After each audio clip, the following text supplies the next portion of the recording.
Hi, this is Brother Barnes, Hermano Barnes, and I am going to go through how I developed a simple ship destroy program.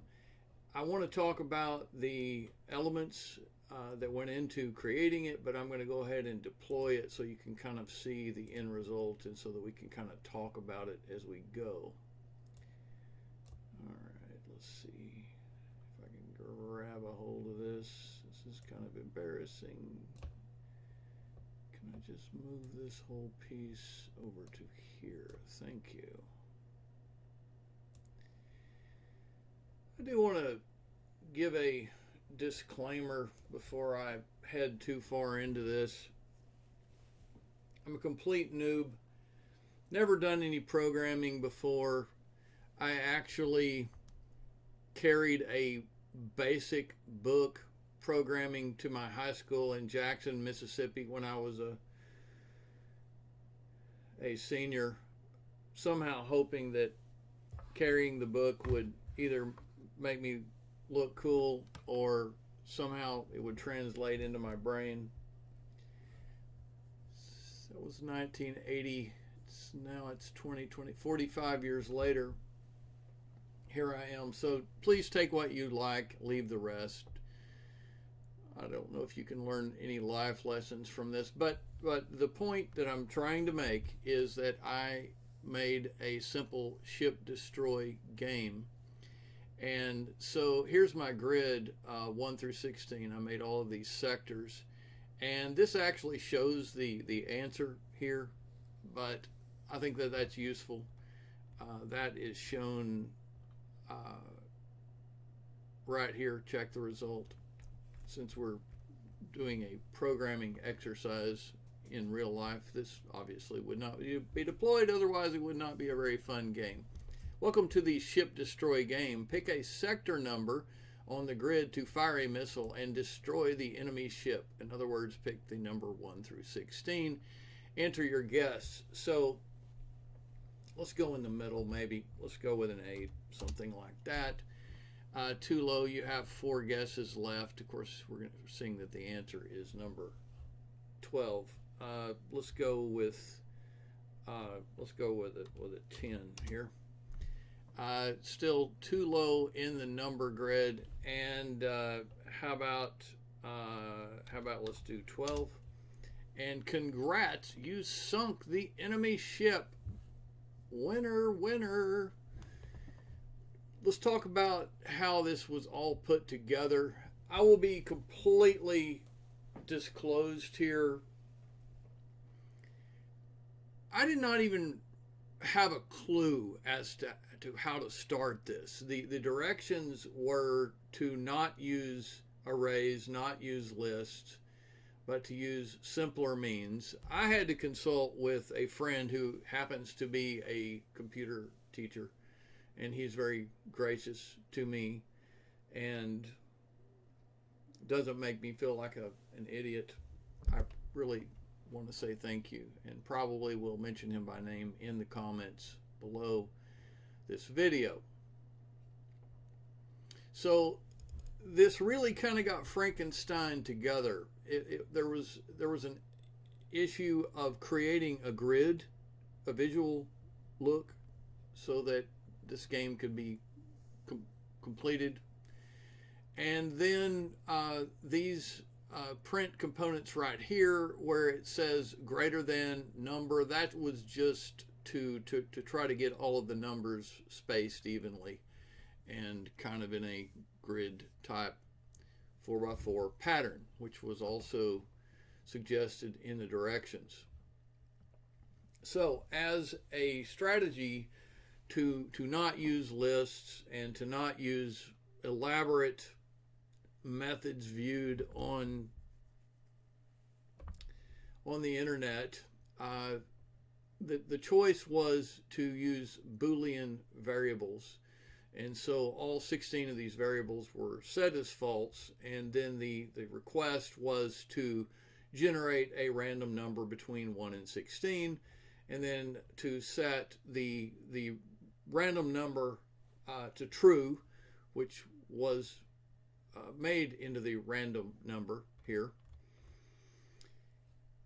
And so at this point in the process, I had to Frankenstein another piece in, and I'll be honest, the part that was making me have neck pain, diarrhea, dry mouth, and all of the following was this step right here. I found something to emulate on how to guess a secret number. And so I was hoping that the random number code here that you see with the underscore would correlate back and mine out this number right here, which it did. Thank goodness. Thank you that worked, because otherwise I would have been stranded. I would have been lost. So basically I set up a counter here, and then this is my user interface where I welcomed the player to the game. Welcome to ship, destroy game. Pick a sector number. You have these many attempts left. And so here is the user input for the player. Enter your guess. The value error, I put that in there, and I want to replay it in a second. Okay, it does say whole number. I entered a negative number and it actually took it. It just told that it was too low. Okay, maybe I'll try a decimal next time. We'll try that and see what it does with that. This continue button moves the program along. If the guess is a secret number, prompt the player, congrats, you sunk the enemy ship. This was really not in the directions to explain too low, too hot, too high. I mean, like are you cold or hot? And I don't know. I was kind of debated this for a second, and I did put this in. And then of course, as one went along, how many attempts do you have left? And if the ship was not destroyed, you're out of guesses, and the ship was located at this sector. So we need to do another one and not guess the correct number so that we can see that it does tell where the ship was located. So let's try it one more time and see what we think about this. Let's run it. Run the module. Okay, there we go. Random number generated is 14. So let's don't pick 14 because I want to see how. Actually, let's get out of this. Let's start it again so that I can. Let's do it again so that I'll have plenty of space here. Okay, let's go back and back. Some of the problems are some of the things that I also dealt with, which is kind of, once again, whiny, is how to get this big print. It did take me a while to figure out, go to options, configure idle, and this gave me the opportunity to pick Arial, and I've got font size 16, apply, okay, everything's cool here. That was one problem that I had as I went along, simple thing in the big scheme of all of it. Here we go, random number generated 4. Let's run it again. What happens if I run it again? Okay, there we go. Random number 9. Let's do this.